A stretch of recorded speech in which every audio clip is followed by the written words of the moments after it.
And so that's why we added one more piece to this diagram called interoceptive impact. Okay? And so the question here is, how does daily life look because of your interoception awareness? For example, if someone's feeling breathless at work, they might choose to step outside to get some fresh air. If someone lacks awareness of the need to empty their bladder, they may experience accidents that then affects the way they socialize with others. They might not want to be very far away from a bathroom, for example. A person who notices the effects of caffeine on their body might choose to avoid coffee later in the day so they can get to sleep at a reasonable time.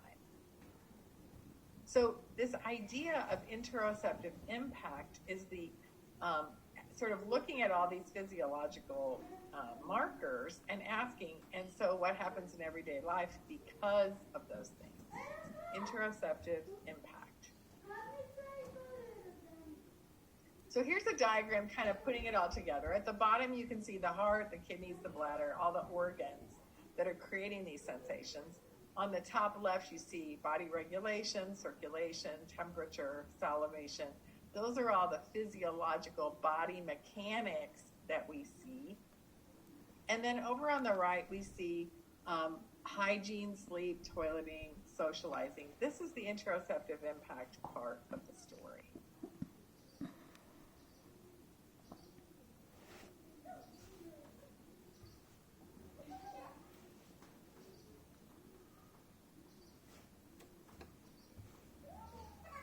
So this is these are some sample items from the interoception scale. I get dehydrated because I don't drink enough. I enjoy activities that are strenuous and cause me to feel out of breath. I notice the effect of caffeine on my body, and I go to sleep at a regular time to keep from feeling tired. But there's another dimension to the interoception scale that we're designing that I want you all to understand.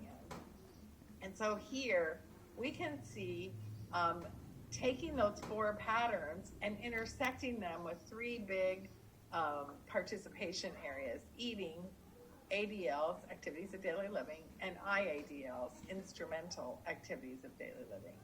So we put eating separately because there were so many items related to digestion and the whole inside process of food moving through your body.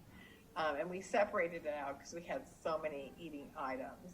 So let's look at these items. So under seeking, we have, I eat whatever I want, whenever I want. I like lots of blankets for sleeping.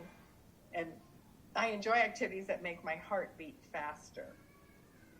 Under the avoiding category, we have, I stay away from new foods because I don't know how they will make me feel. Sleeping is elusive to me, and I stay away from activities where I think I might get hurt. The sensitivity items include, I'm careful about what I eat because only certain foods settle in my stomach. I have particular brands of hygiene products that are okay. My ears and face get hot during stressful meetings. And under registration, we have, I realize I need to drink something after it's too late, like I feel dehydrated or extremely thirsty. I find a razor cut later in the day, or I get bruises or other injuries I don't remember how that injury happened. So that kind of fleshes out the story a little bit so you can see the kinds of questions that we're using to get at that issue of interoceptive impact. So these are some of the data, just quickly. We started out with about 101 items, and we only had about 70 that were statistically strong. Even though we like some of the other ones, you can't use them if they're not useful. And you can see the distribution that we have. You can see we have more items that are in the sensitivity category because that's the one that has a big effect on participation in everyday life. I bolded in yellow on the right the Cronbach's alpha, that it works kind of like a reliability coefficient where the closer you are to 1.0, the better. And what that's telling us is that the items in the seeking category are relevant and related to each other. And so each one is telling us how cohesive the group of items are that we put in that particular category. And then when we look here, we can see that we compared the adolescent adult sensory profile with the new developing interoception scale. And in this case, we want to look at what's called convergent and divergent validity.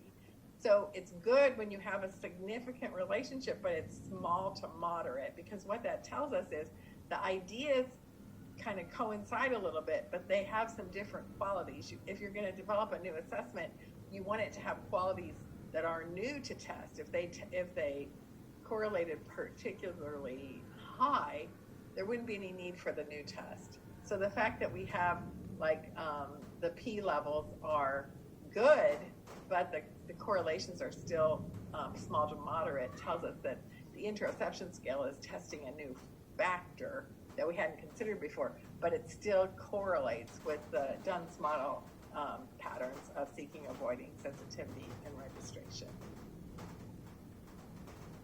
So interoception is a really important sensation to contribute to your well-being. Interoceptive insights might be useful for people with various conditions. We know that people who have autism are much more likely to have sensitivity to sounds and touch, for example. And adaptations are possible to support what those internal body sensations are saying, and that can be useful for thriving. People have done studies to show that they can increase the person's awareness such that they then increase their participation in everyday life because of it. So, what internal body messages do you detect that guide your decisions throughout the day? This is another sort of reflecting question. I'll pause for a few seconds so you can think about that answer or talk to your friends, and then resume the tape.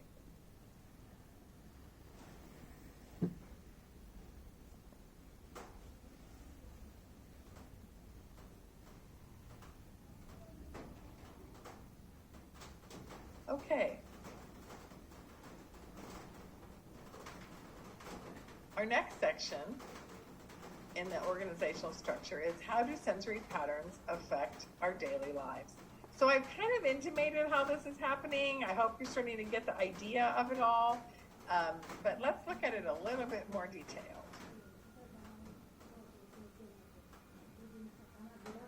So we're going to look at the 4 patterns again, but we're going to look at it with these 2 questions in mind.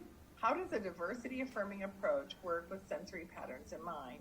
And what is a satisfying or challenging aspect of daily life based on your sensory patterns?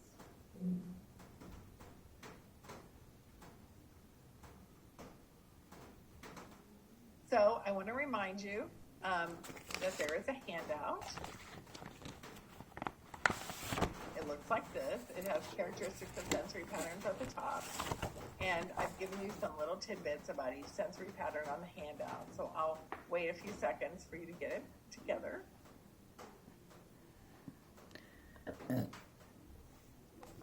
Okay, let's go on. So remember, I told you that each sensory pattern can be great or challenging. So seekers have a great pattern because they come up with new ideas. But it's challenging because they can get distracted in familiar contexts. You know, the everyday routines are going to be really harder for a seeker. I can give you an example from my own life. I know it's going to sound silly to some of you, but I get a big kick out of figuring out what errands I need to run to get to do them in a circle that I don't cross my own path. So I think about all the places I have to go. I think about, which direction the roads go. I think about all that. And then I'm really happy when I get all the way back home and I've done them without, making it in my mind, it feels very efficient. But the point is, I'm creating novelty for myself. So if I did it in a familiar way all the time, I'd probably forget part of my errand. So that idea of thinking about the novelty that a seeker wants when you help them design their routines and then give them chances to change their routines. It makes it really better for them. So in daily life,